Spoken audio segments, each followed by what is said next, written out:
Good morning, everyone. This is Dan O'Sullivan with your Bucks Island area fishing report for Saturday, October the 11th.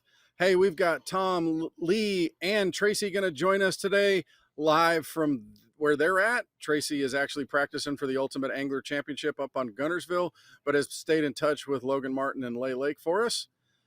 Gentry's been busy with work and calls for the EMT service that he works for, but we're going to go ahead and fill in for him myself.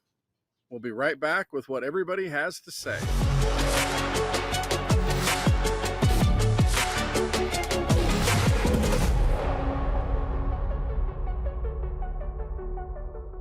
Hey, I'm out here in the desert at the One Bass US Open doing my media workout here, but we're checking in, keeping up with what's going on at home.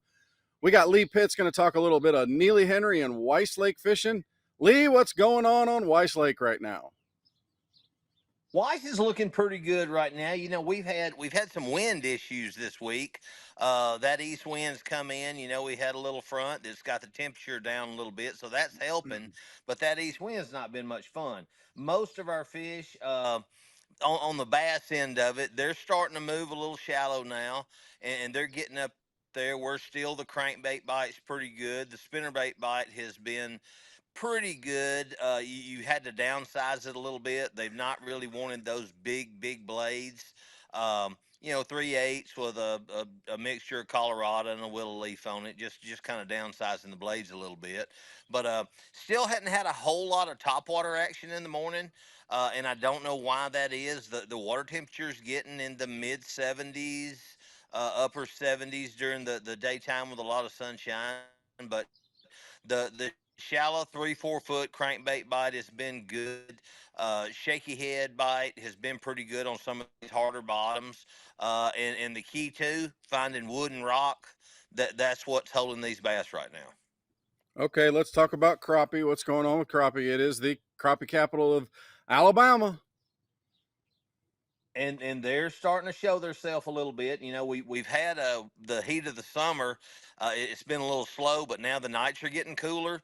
Water temperature's dropping some. I'm seeing a lot of bait fish around this the brush and open water, and that's what they're looking for. These fish are holding tight to this wood out there. Most everything that we're catching is a vertical drop. You can back off and throw to them a little bit. You know, these forward-facing guys, they like to back off of it and throw and watch it all happen. But I'm still up there just old school, just putting it in their face and shaking it around, letting them come and get it. But they're starting to really relate to that wood cover pretty good. You find some brush out there, 10, 12, 14 foot of water, you're going to catch some fish. It's just looking for the size that you're wanting. And the dock bite's still been pretty good. You know, they're the deeper docks, more open water, main body of the lake, creek swings. You know, if you got some pretty good water, pretty good depth out in front of them, these fish are getting up underneath these docks when that sun's out hot.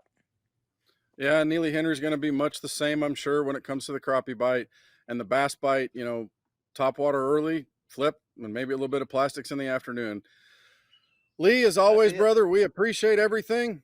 We'll talk to you again next week, my friend. Hey, Tracy Robinson's taking a break from practicing from the Ultimate Angler Challenge Championship. He is up there at Guntersville getting ready to fish for $500,000, but he's going to share some dope on Logan Martin and Lay Lake. Tracy, what's going on at Logan Martin? Yeah, Logan, we're kind of transitioning into fall pattern down there right now. A lot of fish activity in general all over the lake. There's bait fish, blowing up here and there. And there's stripe, bass, a little bit of everything going on down there. The water temperatures, dropping down into the mid 70s seems to be kind of stimulating things. The funner bite is chasing the schooler fish right now. You know, they're not real big, pound to 2 pound spots primarily, but the top water baits, your spooks and popping, chugging type baits are your better choices, in that mid lake area. Still catching some fish out a little bit wider than I thought they should be, but on the deeper points, some crankbaits, Carolina rigs, there's still some decent fish stacked up on some of the main lake points as well. The crappie people are really coming out in groves there. I think they're liking these 70-degree weather temps pretty good. I see them reeling in a few. Seems like they're kind of in the main creek channels right now, strolling, pulling, long lining in the main creeks at Logan right now. All right, let's turn to Lay Lake. Get as much as we can there before you got to go win big money. Yeah, that'd be nice. Lay, we talk every week. Grass fish, grass in the morning, bank fishing, top water, swim jig, buzz bait. A lot of activities going on around the grass in the morning. Those fish are moving up.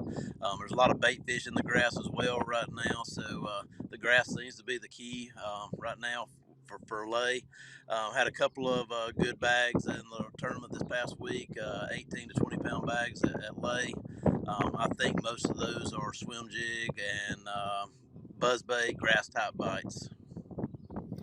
What about the crappie bite at Lay Lake? Are you hearing anything out of that? Are you seeing anything? I see some boats out there, Dano, but I'm not sure if they're catching or not. But I do see them out there, fishing a good bit. There's more now than there was, and it seems to be growing every day. But I'll try to do a better job getting a report for next week. Well, don't get me wrong. We want you focused on what you're focused on, and we appreciate that you had any information for us right now. But we're looking forward to seeing what you do. We believe in you. We know you got a chance to win that thing. I've told several people you're like one of our favorites and one of the sleepers that most people don't know, but I do. Well, I appreciate it, Dano. I'll let you know in a day or two. Yeah, well, the whole world's going to know, hopefully. Yeah, thank you. Brother, we'll talk to you next week, hopefully with a trophy. Hey, we're joined by Tom Ott, who is our source for Guntersville fishing. And Tom, seems like Guntersville is one of the two epicenters of bass fishing right now. I'm out here at the One Bass US Open on Lake Mojave, where a lot of people are paying attention to 163 boats. We got about the same number over there at Guntersville for that Ultimate Angler Championship. Man, what is going on there? What do you expect to win? What are we going to see? What's going to take that $500,000 home? Man, I tell you, Dano, we fished a little bit last week, and of course, fishing is a humbling sport, so I'll just say that it was a little difficult on the odd man out there, but decisions all make a difference. This week, I mean, I really do think it's setting up well. I think the weather's going to kind of play a factor. Now we're going to get a little, we're getting a little cool air coming in, a little airish, not so much sun.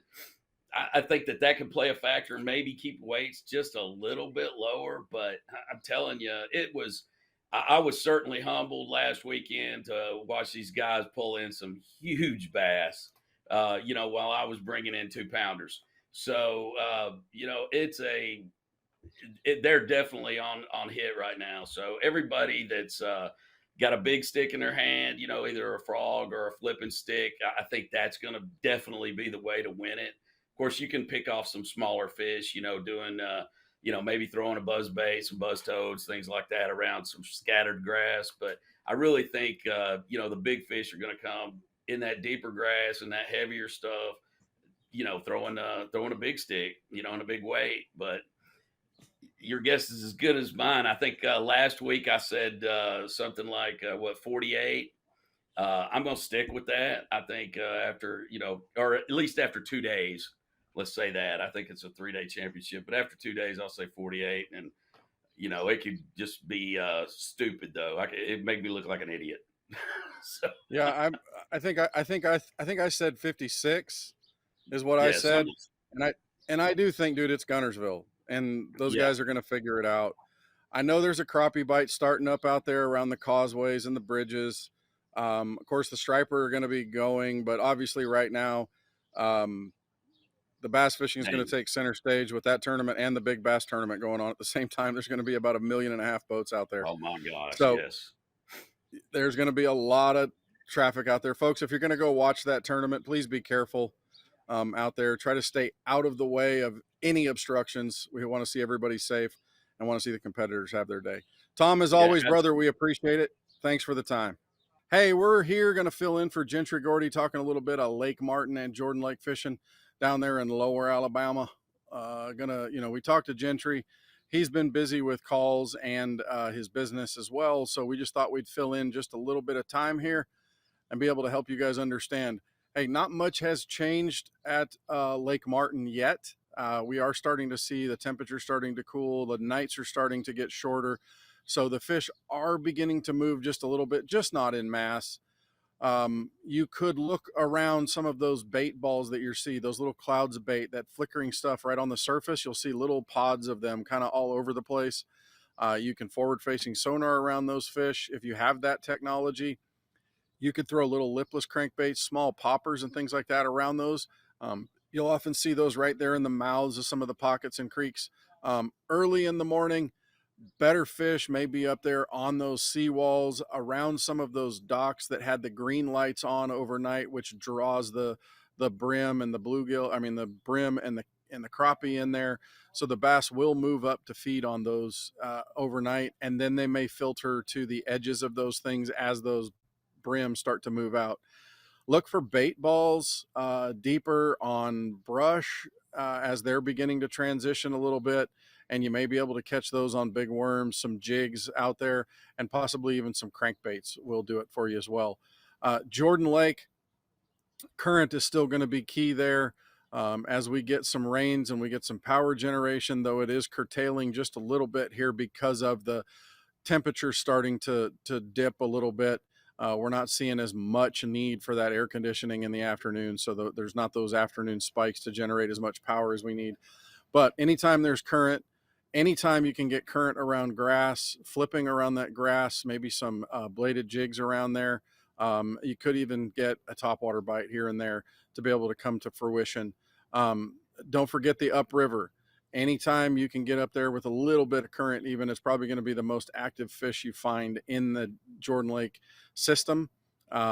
Jigs, swim baits, even a crankbait or two will help produce a few fish. And then again, bladed jigs around some of those rock outcroppings and some of those deals. Look for the down current side of those outcroppings, and then look for around any of the pinch points, any of the things that have those for crappie, and then some of that offshore brush in both locations, or brim. And then don't forget those stripers that'll get up there and school around that shad. That's going to be the key for you.